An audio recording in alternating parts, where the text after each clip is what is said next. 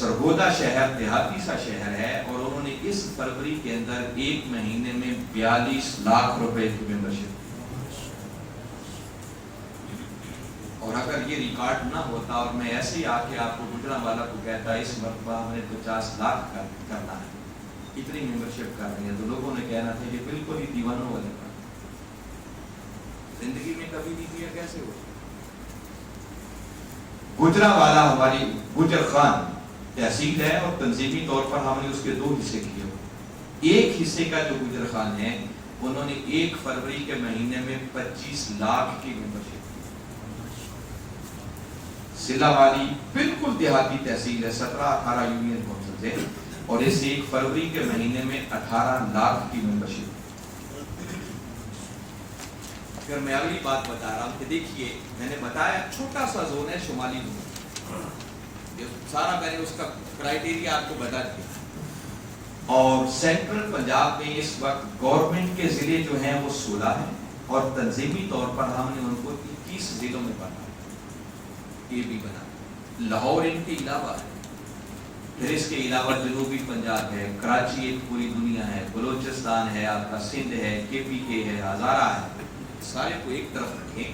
میں آپ کو بتا رہا ہوں کہ جب برکتیں نازل ہوں اور بندہ کرنے پہ آ جائے تو پھر کیا کیا کچھ ہوگا. اگر کوئی 19-20 کا فرق ہونا کہ چلو ٹھیک ہے بھائی ایک جگہ پر 50 لاکھ ہوا ہے تو دوسری جگہ والوں نے جیت لیا 55 لاکھ ہو گیا, تو بات سمجھ میں آتی ہے.